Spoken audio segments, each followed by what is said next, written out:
un discípulo de Jesús, ¿no? Que podamos estar hablando sobre esto.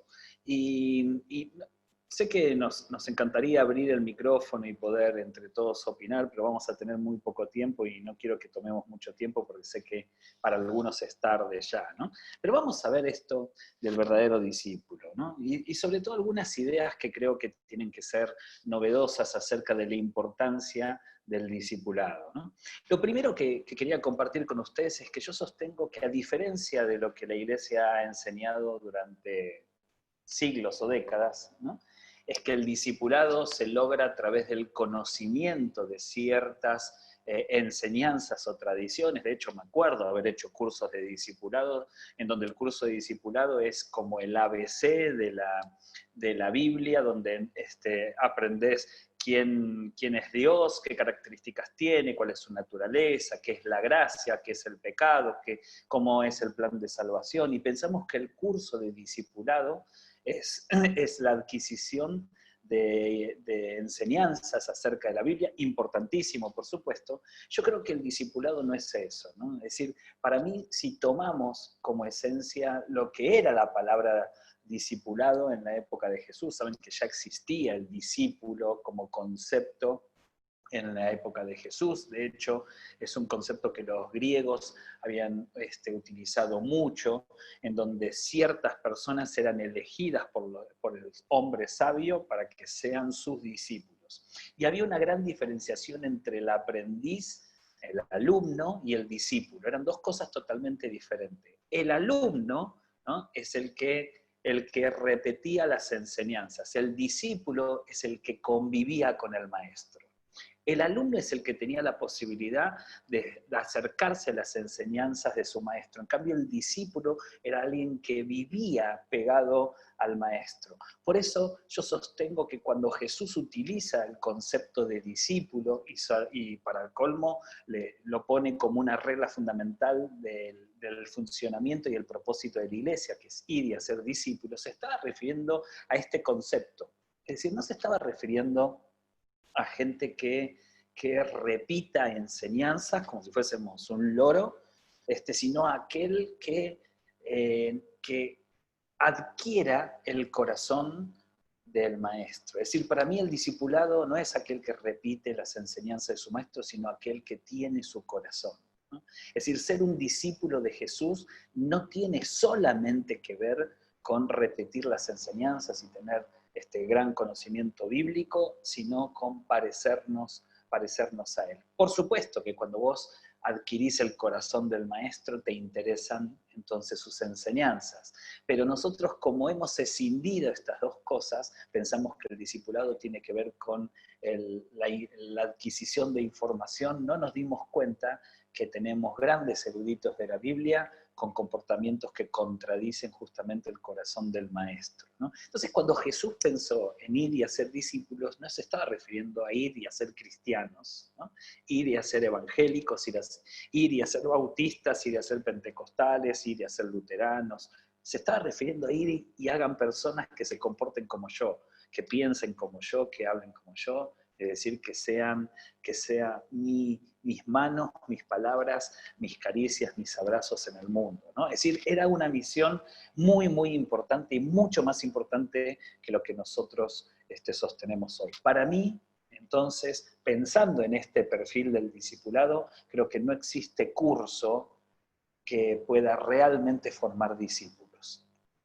No me maten, no me tiren a la hoguera, pero lo voy a explicar un poquito. No hay forma de que yo adquiera tips para adquirir el corazón, valga la redundancia, del maestro. La única manera que tengo para poder ser como Jesús es con un encuentro personal con Jesús y pasar tiempo con Él. Porque si no voy a ser solamente un cristiano de laboratorio y no un cristiano en esencia realmente discípulo, ¿no? ¿Y por qué digo esto? Yo creo que el discípulo muestra a su maestro. Si nosotros hubiésemos tenido la oportunidad de acercarnos a un discípulo de Platón, seguramente podríamos haber visto a Platón en cada uno de esos discípulos. Podríamos haber aprendido acerca de Platón a través de sus alumnos, pero podríamos haber sentido cómo era Platón a través de sus discípulos. ¿Por qué? Porque el discípulo refleja lo que es el maestro. Por eso para mí el discipulado tiene que ver específicamente con no adquirir esta información, sino con parecernos a Jesús, ¿no? El discipulado es aquello que se ubica por delante de los resultados. Esto ya lo expliqué en otros lugares y sé que es medio incómodo de entender. Cuando Jesús dijo ir y hacer discípulos, nosotros comprendimos que el resultado de la obra de la iglesia es el discipulado. Y yo sostengo que no es así. El resultado de la iglesia no es el discipulado. Y lo voy a explicar de otra manera.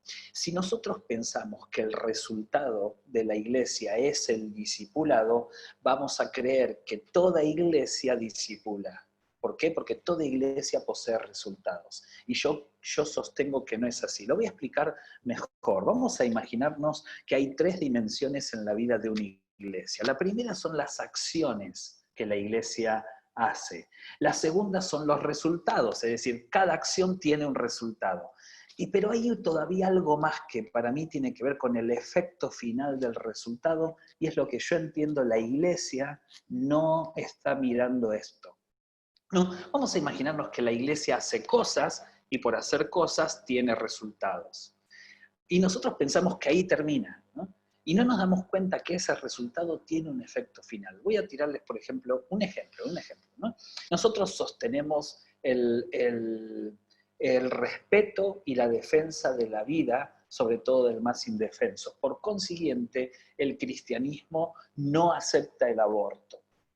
¿Por qué? Porque choca contra las verdades bíblicas del respeto hacia la vida, de que solo Dios es quien da y quien quita la vida, y sobre todo sobre el respeto de la vida del más indefenso, en este caso sería del bebé por nacer. Entonces nosotros como cristianos no aceptamos el aborto. ¿Qué hizo la iglesia? Basado en esta verdad bíblica, construyó toda una reacción social, ¿no? Ya conocemos, por lo menos en Argentina, fue muy rotunda, y los resultados fueron que logramos detener la despenalización del aborto. Entonces nosotros, sostenidos por los resultados, dijimos, gloria a Dios, lo logramos. Ahora, si nosotros analizamos el efecto final, que el efecto final es que cientos de miles de jovencitas jamás van a querer aceptar al Señor Jesús por cómo nosotros hicimos las cosas, no por la verdad bíblica, sino por nuestras acciones, ¿no? Por cómo nosotros hicimos las cosas, ¿no? Y saben que en el cristianismo no es maquiavélico, el fin no justifica los medios. En el efecto final, más allá de que los resultados fueron para nosotros perfectos, porque logramos detener una ley que despenalizara el aborto, el resultado final fue muy negativo. Muchas veces, con tal de cantarle al Señor acciones, y como resultado tenemos un culto espectacular donde temblaron las paredes del templo, no nos damos cuenta que el efecto final termina siendo que todos los vecinos odian a la iglesia, por consiguiente nunca van a aceptar al Señor Jesús. Entonces fíjense que hay algo que a nosotros nos está faltando, que es el efecto final de nuestros resultados. Lo que nosotros llamamos espectacular, quizás el mundo llama ridículo. Lo que nosotros llamamos grandioso, quizás el mundo llama manipulación. Quizás un templo enorme, lleno de tecnología, para nosotros es gloria a Dios, Señor, mira el templo que tenemos, y para el mundo es cuánta plata derrochada en lugar de habérselo dado a gente necesitada. Fíjense que no siempre el efecto final de lo que nosotros logramos a través de nuestros resultados concuerda con el corazón del maestro, ¿no? Yo no estoy diciendo que la iglesia tendría que haber aceptado la despenalización. Yo lo que estoy diciendo es que la iglesia tendría que haber actuado de otra manera. Yo no estoy diciendo que no tengamos templos hermosos y grandes. Yo lo que estoy diciendo es que el templo hermoso y grande se debe construir después de que a nadie le faltó un plato de comida. Aunque yo, ¿saben cuál es mi manera de pensar? Yo prefiero tener 1000 jóvenes estudiando en la universidad antes que un templo de millones de dólares. Pero eso es una cuestión personal. ¿Por qué? Porque pienso en el efecto final. Para mí es mejor tener 100 médicos que salieron del apoyo de la iglesia en sus estudios que tener 100 reflectores luminosos de cientos de miles de dólares, ¿no? Pero eso es porque estoy pensando en el efecto final.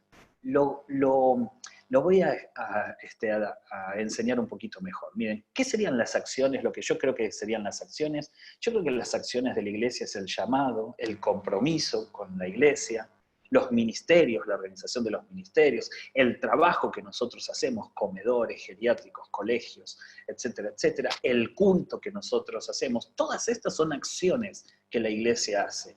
La iglesia rescata gente de las drogas, la iglesia hace cursos para que seamos mejores padres, la iglesia acompaña en situaciones de duelos, hay un compromiso social en muchos sectores de la iglesia, hay ministerios que son desarrollados a través de la unción que el Espíritu Santo da a la iglesia, ministerio de liberación, ministerio de sanidad, ministerio de predicación, de enseñanza, etcétera, etcétera, etcétera.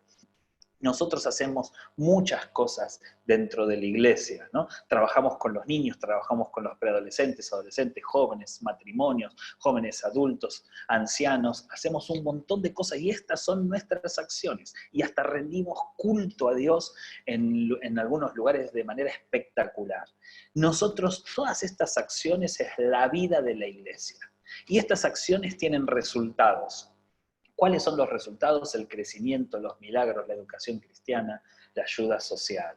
La iglesia crece, la iglesia produce que la gloria de Dios sea traducida en milagros, en restauración, como dije recién, en salvación. Nosotros educamos a través de los valores de la Biblia, nosotros ayudamos también a la gente.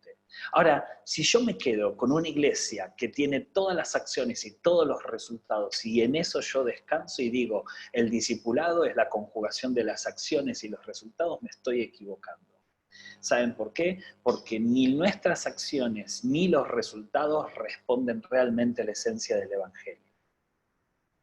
Lo dice Pablo en 1 Corintios 13, que dice que podés tener acciones y hasta podés tener resultados, pero si no tenés esencia, nada sos. Podés hablar en lenguas humanas y angélicas, podés conocer los misterios de Dios, aún los más profundos, podés decirle a un monte que salga de un lugar y se vaya a otro, podés ayudar a los pobres, darle de comer al necesitado, pero si no tenés amor, nada sos. Entonces, para Pablo, las acciones y los resultados no es la conjugación de lo que ya demostraría que la iglesia es iglesia con el corazón de Jesús. Para Pablo, estas acciones son necesarias, estos resultados son necesarios, pero a eso hay que agregarle el efecto final.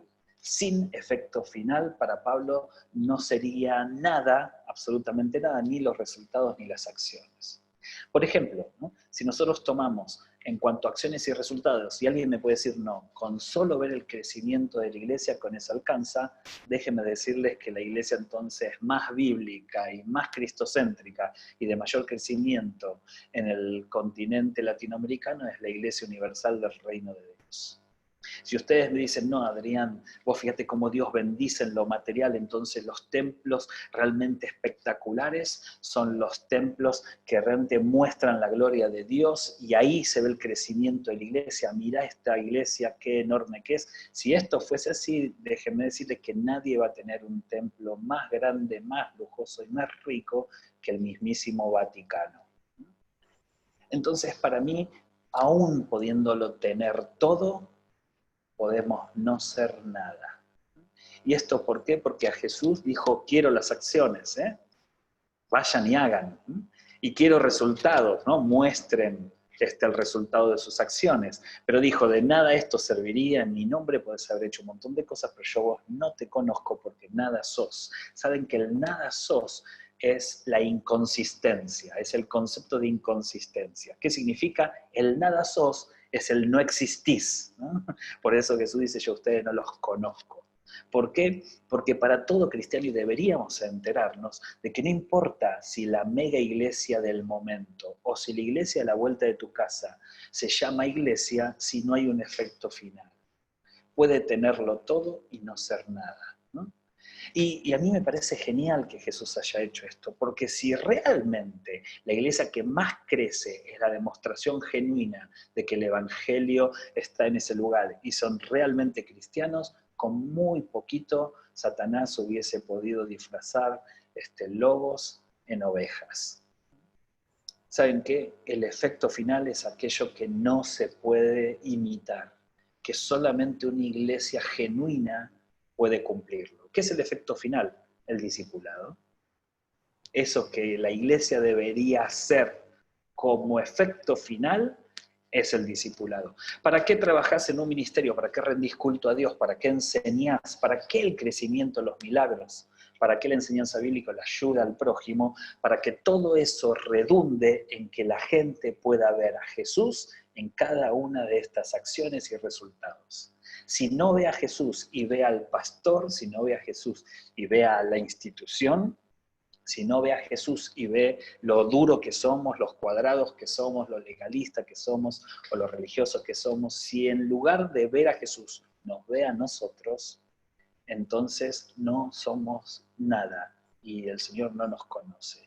Porque el efecto final sí o sí tiene que ser de que la gente que va a la iglesia, que hace culto, que trabaja en la iglesia, pueda mostrar a Jesús. Ese es el verdadero discipulado, ¿no? Y cuando entonces uno piensa en el discipulado, ¿qué es el discipulado entonces, Adrián? Ok, mostrar a Jesús, sí, pero cuando vos mostrás a Jesús, entendiste lo que es iglesiar. Porque la persona que está iglesiando con otro, es decir, que está haciendo iglesia, que no va a la iglesia, que no es parte de la iglesia, sino que hace iglesia, el hacer iglesia es responder a esta frase de Jesús cuando dijo, ¿dónde estuvieron ustedes? ¿Qué les pasó? Que cuando tuve hambre no me dieron de comer, cuando tuve frío no me abrazaron, cuando estuve preso no me vinieron a visitar. ¿Dónde estaban ustedes? Yo me imagino a los discípulos diciendo, ¿en qué momento pasó todo eso? Es que cuando vos sos un verdadero discípulo, una verdadera discípula, comenzás a mostrar a Jesús, porque Jesús es acción, Jesús es amor, y el amor se muestra en acción. Cuando vos empezás a mostrar a Jesús, eso es iglesiar. La iglesia no está para alimentarse a sí misma, sino para que mostremos a Jesús a los demás. Y como no quiero irme sin que tenga una base bíblica, les voy a leer rápidamente, no se preocupen, yo lo puedo leer, sepan que prometo no inventar. Voy a leerles Marcos 10, 17 al 22, ¿no? Muy conocido, ¿no? Sobre alguien que tenía la posibilidad de convertirse en un discípulo. ¿No? Dice así, cuando Jesús estaba por emprender su camino a Jerusalén, un hombre se le acercó corriendo, se arrodilló y le preguntó, ¿no?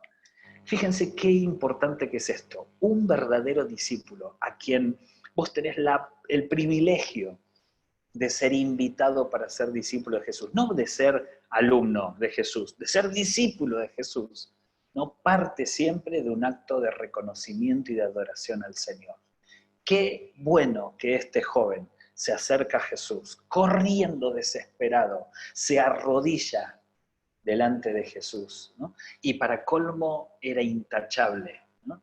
Era un joven que Jesús lo iba a invitar a ser un discípulo. Miren, yo siempre pensé de que si esto hubiese tenido un buen final, nosotros hubiésemos tenido 13 discípulos, porque este joven, al cual ni sabemos su nombre, podía haberse transformado en uno de sus discípulos, ¿no? ¿Saben qué? Todo acto de discipulado comienza como un acto de adoración, pero ese acto de adoración no es un acto cúltico, es un acto de servicio a los demás. ¿Por qué digo esto, no?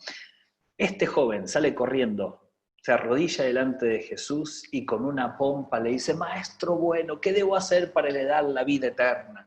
Yo me imagino, ¿no? Porque Marcos lo cuenta así, como al pasar, pero yo me imagino que el tipo debe haber dicho, oh Señor, altísimo Maestro, único en la creación, ¿no? A ti, Señor, donde se dobla toda rodilla y donde vos sí con un chasquido de dedos podés devolver todo lo destruido por Thanos. Señor, a ti, Señor, rindo culto, Maestro de mi vida. Debe haber hecho un espamento, y es más, con sus tuendos de millonario, con su manera de hablar de millonario, era un joven que tenía muchas posesiones, era un joven rico, que yo me imagino a los discípulos diciendo, por fin se viene a congregar alguien que tiene plata, ¿no? Señor.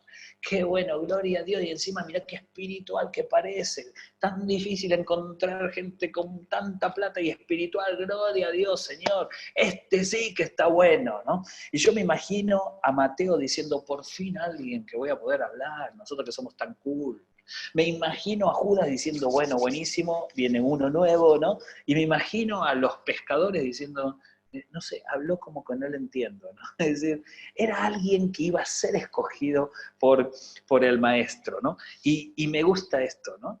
Me gusta la pregunta del joven. Un buen discípulo no solamente se arrodilla ante el maestro, un buen discípulo le interesa la salvación. ¿No? Fíjense que este buen discípulo dice, la pregunta acerca de la salvación es la pregunta más importante. ¿Qué debo hacer para heredar la vida eterna, Señor? Qué pregunta profunda. Fíjense que acá no le preguntó sobre, Señor, ¿qué hago con los diezmos? No le preguntó, Señor, si voy a tener unción. No le preguntó, Señor, qué ministerio me pondrías. Le preguntó la pregunta más importante. Adoró y le hizo la pregunta teológica más importante. Vamos por muy buen camino. Entonces Jesús le responde, dice, ¿por qué me llamas bueno?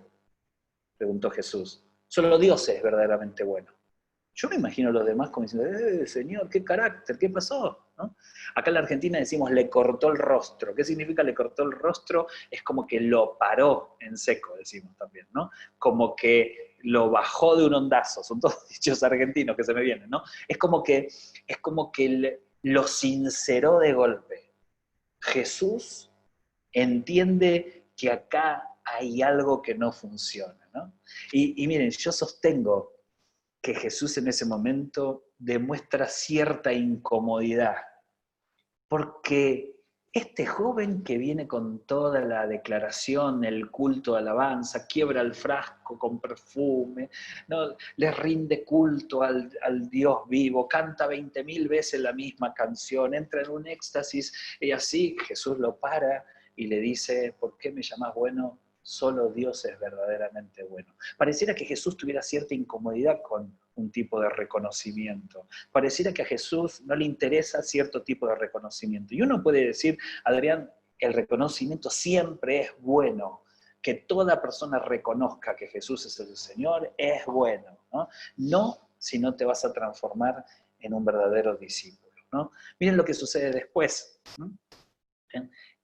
Y yo creo que a Jesús no necesita de nuestro alarde, no necesita de nuestra pompa, no necesita de las palabras elocuentes si no tiene nuestro corazón.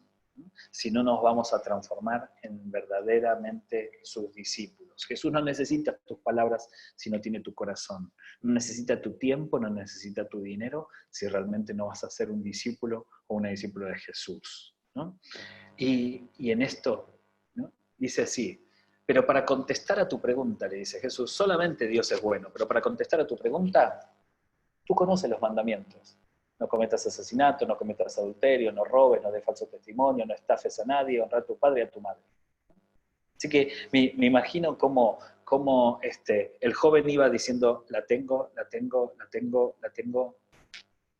Hay otro evangelio que me encanta, que dice que el joven le dijo, ¿qué más tengo que hacer? Como diciendo, tira más. ¿Cuántos mandamientos crees que yo cumpla? 10, 11, 12, tira más, ¿no? ¿Saben cuál es el problema con esto?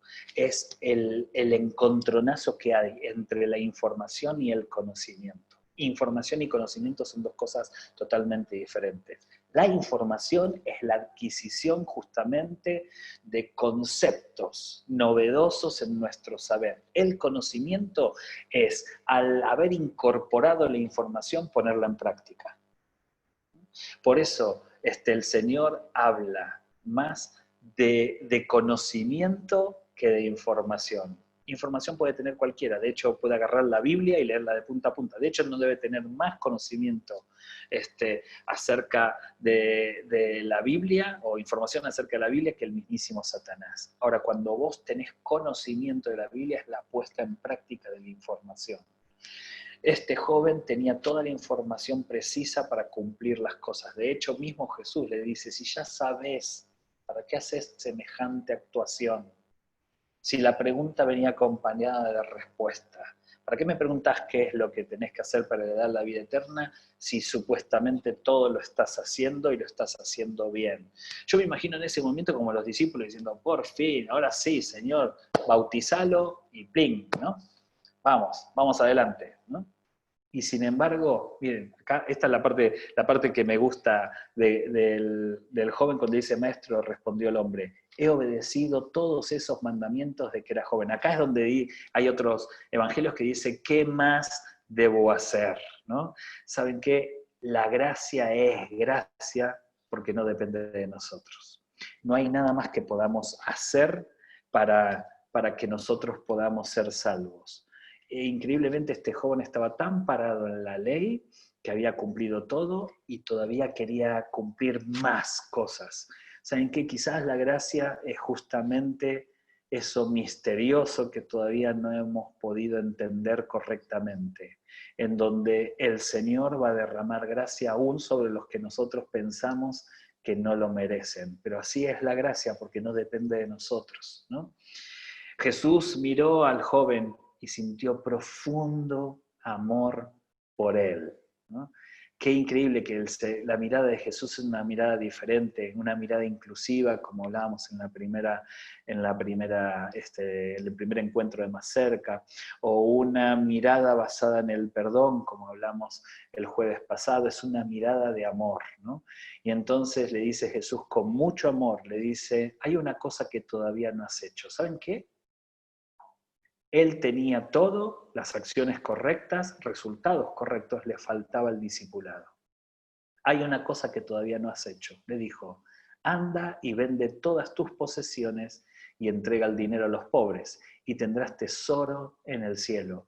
Después ven y sígueme. ¿Ven por qué él podía haberse transformado en un discípulo? La última palabra de Jesús es, después de que puedas tener el corazón correcto de discípulo, ven y seguime.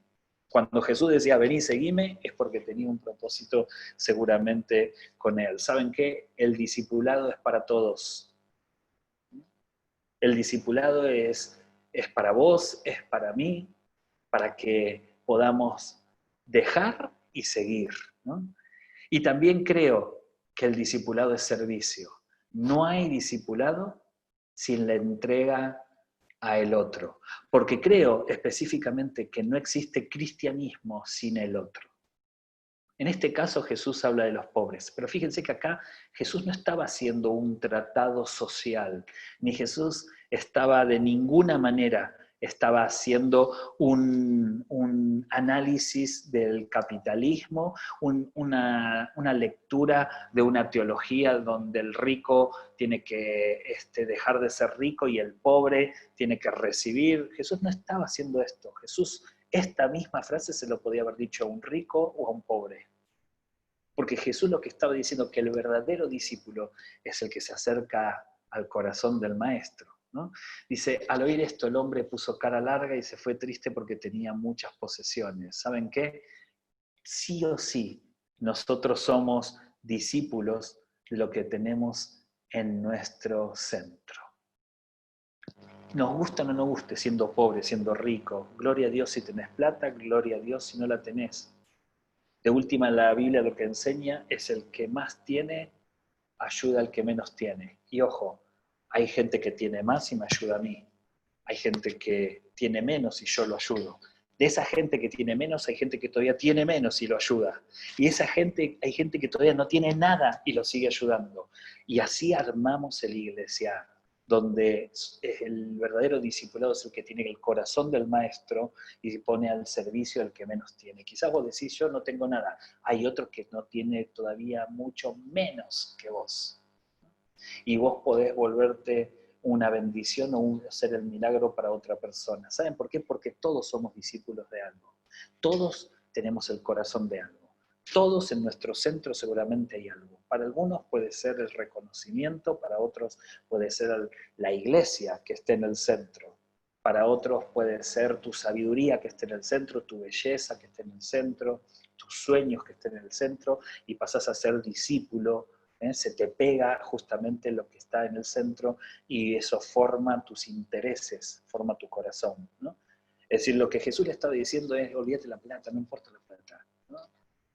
Lo que quiero es estar en tu centro. Lo que quiero es que vos seas mi discípulo. Por eso quería que dejes todo eso, deje lo que está en el centro y quiero estar yo en el centro. Y cuando yo estoy en el centro, te convertís entonces en mi discípulo. Quizás entonces el llamado del Señor para esta noche es que aquellos que queremos aprender a ser discípulos del Señor Jesús, podamos ponerlo en el centro, que ese es el lugar que le corresponde al Maestro. Así que espero que esta palabra sea una palabra efectiva para vos, que la puedas tomar, que la puedas hacer parte, que la puedas poner justamente en el centro para que el Señor entonces pase a ser tu maestro, ¿no? Para que el Señor entonces pase a ser realmente